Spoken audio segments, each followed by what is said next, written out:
श्री लक्ष्मीची कृपा आपल्यावर व्हावी, त्यांनी आपल्या घरात सतत वास करावा, पैसा शांती समाधान घरात नांदावे म्हणून श्री महालक्ष्मी व्रत करतात. हे व्रत केल्याने मनातल्या सर्व इच्छा पूर्ण होतात. श्री महालक्ष्मीची अनेक नावे अनेक रूपे आहेत. पार्वती, सिंधुकन्या, महालक्ष्मी, लक्ष्मी, राजलक्ष्मी, गृहलक्ष्मी, सावित्री, राधिका, रात्रेश्वरी, चंद्रा, गिरिजा, पद्मा, मालती, सुशीला अशा विविध नावांनी श्री महालक्ष्मी ओळखली जाते. अशा या सर्वभूती असलेल्या श्री महालक्ष्मीची ध्यानी घ्यावी अशी ही कहाणी आहे. द्वापर युगातली, आपल्या भारतातील सौराष्ट्र देशात घडलेली. तेथे एक राजा राज्य करीत होता. त्याचे भद्रश्रवा असे नाव होते. तो शूर होता, दयाळू होता, प्रजादक्ष होता. 4 वेद, 6 शास्त्रे, 18 पुराणे याचे ज्ञान त्याला होते. अशा त्या राजाच्या राणीचे नाव होते सुरतचंद्रिका. राणी रूपाने सुंदर होते, सुलक्षणी होते आणि पतिनिष्ठ होते. त्यांना एकूण 8 अपत्य होते, 7 पुत्र आणि त्यांच्यानंतर झालेली एक कन्या. राजा राणीने कन्येचे नाव श्यामबाला ठेवले होते. एकदा देवीच्या मनात आले आपण राजाच्या राजप्रसादी राहावे, त्यामुळे राजा आणखीन सुखी होईल, प्रजेलाही तो आणखीन सुख देईल. गरीबाकडे राहिले तर सगळ्या संपत्तीचा तो एकटाच उपभोग घेईल म्हणून देवीने एका म्हातारीचे रूप घेतले. फाटकी वस्त्रे लावली, आधारासाठी काठी घेतली आणि काठी टेकत टेकत ती राणीच्या महालाच्या दाराशी आली. तिला पाहताच एक दासी पुढे आली. त्याच्या म्हातारीला विचारले, कोण ग बाई तू, कुठून आलीस, काय काम काढलंस, तुझं नाव काय, गाव काय, काय हवं तुला? म्हातारीचं रूप धरलेली श्री महालक्ष्मी म्हणाली, माझं नाव कमलाबाई, द्वारकेला राहते मी, तुझ्या राणीला भेटायला आले, कुठे आहे ती? दासी म्हणाली, राणीसाहेब महालात आहे, त्यांना सांगायला गेले तर ते माझ्यावर रागवतील, तुला ते कशा भेटतील? तुझा अवतार पाहून तुला त्या हाकलूनच येतील, तू इथेच थोडा वेळ आळूस थांब. म्हातारीला राग आला. ती संतापून म्हणाली, तुझी राणी गेल्या जन्मी एका वैश्याची पत्नी होती.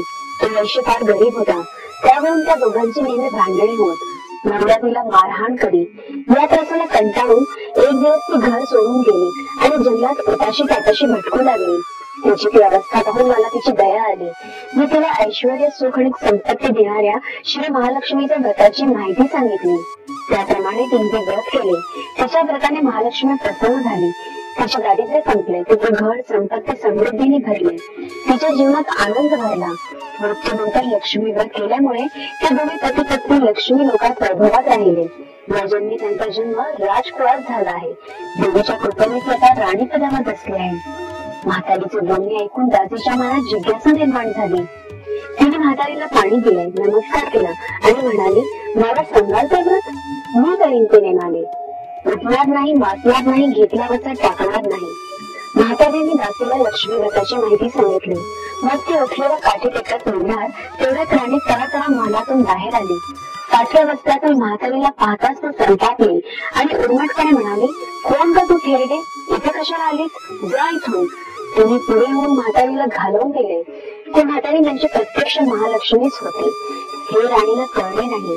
राणीचा तो उर्मटपणा पाहून महालक्ष्मीने तिथे न थांबता स्वस्थानी जाण्याचे ठरवले.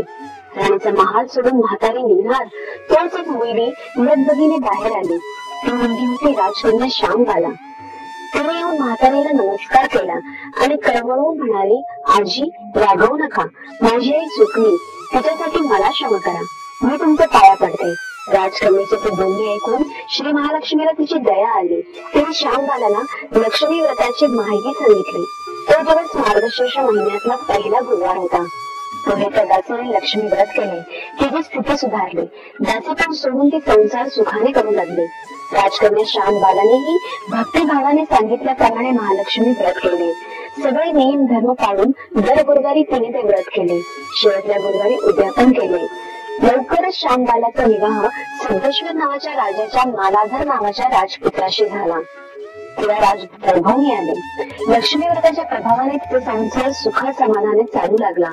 पण इकडे भ्रश्रवा व राणी चंद्रिका यांना हळूहळू वाईट दिवस दिसायला लागले. त्यांचे राज्य गेले. त्यांचे सगळे वैभव ऐश्वर्य लयाला गेले. चंद्रिका राणी होती ती स्थिती आता बदलली. अन्न पाण्यालाही ते महाग झाले. भ्रश्रवाला फार वाईट वाटे, पण तो तरी काय करणार. एके दिवशी चिंतने उगवत होता तसाच मावळत होता. एके दिवस भ्रश्रावला वाटले की मुलीकडे जावे, तिला पाहावे आणि 4-8 दिवस तिच्याकडे राहावे. त्याचप्रमाणे तो जावयाच्या राज्यात आला. चालून चालून तो खूप दमला होता, म्हणून थोडा वेळ विश्रांती घेण्यासाठी तो एका नदीच्या काठी बसला. राणीची दासी नदीवर येत होती. तिने भ्रश्रावळाला ओळखले. दासी धावत महालात गेली, राजाला बातमी सांगितली. श्यामबालालाही ते समजले. श्यामबाला आणि मालाधाराने रथ पाठवून भ्रश्रावाला मोठ्या मान सन्मानाने राजवाड्यात आणले आणि त्याचा आदर सत्कार केला. काही दिवस जावयाच्या आणि मुलीच्या पाहुण्याचा घेत भ्रश्रावा राजवाड्यात राहिला. आता परत जायचे विचार त्याच्या मनात होऊ लागले. जावयाला त्याने तसे सांगितले. जावयाने संमती दिली. भ्रश्राव परत जायला निघाला तेव्हा श्यामबालाने एक हांडा भरून धन पित्याला दिले. तो हांडा घेऊन भ्रश्राव घरी आला. मुलीने धनाने भरलेला हांडा दिला आहे हे ऐकून सूरजचंद्रिकेचा आनंद गगनात मावेना. घाईघाईने तिने हांड्यावरचे झाकण काढले. आत पाहते तर काय, हांड्यात धन नव्हतेच, होते फक्त कोळसे. महालक्ष्मीच्या अकृपेने हांड्यातल्या धनाचे कोळसे झाले होते. चंद्रिकेने कपाळावर हात मारून घेतला. भ्रश्राव हा चमत्कार पाहून चकित झाला होता. दुःखाचे दिवस संपतच नव्हते, दारिद्र्याचे दुःख सुटत नव्हते. सूरजचंद्रिकेला एक एक दिवस काढताना जीव मेटाकुटीला येत होता. एक एक दिवस सूरजचंद्रिकेच्या मनातही लेकीला भेटायची इच्छा निर्माण झाली. त्याचप्रमाणे ती लेकीच्या घरी जाण्यासाठी निघाली. तो दिवस मार्गशीर्ष महिन्यातला शेवटला गुरुवार होता. सूरजचंद्रिका लेकीच्या घरी पोहोचली तेव्हा श्यामबाला व्रताचे उद्यापन करीत होती. श्यामबालाने आईकडूनही महालक्ष्मी व्रत करून घेतले. 4 दिवस मुलीकडे राहून सूरजचंद्रिका परत आपल्या गावात आली. लक्ष्मी व्रत केल्यामुळे काही दिवसातच त्यांना त्यांचे पूर्वीचे वैभव परत मिळाले. राज्य प्राप्ती झाले. पुढे काही दिवसांनी आई वडिलांना भेटण्यासाठी म्हणून श्यामबाला माहेरी आली. पण बाप भेटायला गेला असताना त्याला श्यामबालेने कोळसा भरलेला हांडा तरी दिला होता, पण आपल्याला मात्र काहीच दिलं नाही हा राग राणीच्या मनात होता. त्यामुळे श्यामबालेचे व्हावे त्याचे स्वागत कोणीही केले नाही. राणीने एक प्रकारे तिचा अपमानच केला होता. पण श्यामबालेला आईचा राग आला नाही. ती पुन्हा आपल्या घरी जाण्यासाठी निघाली. निघताना तिने पूर्वी बापाला दिलेला हांडा परत घेतला, त्यात मीठ भरले व तो हांडा घेऊन ती आपल्या सासरी आली. स्वगृही आल्यावर मालाधाराने श्यामबालेला विचारले, माहेरून काय आणलंस? श्यामबालेने बरोबर आणलेल्या हांड्याकडे बोट दाखवले.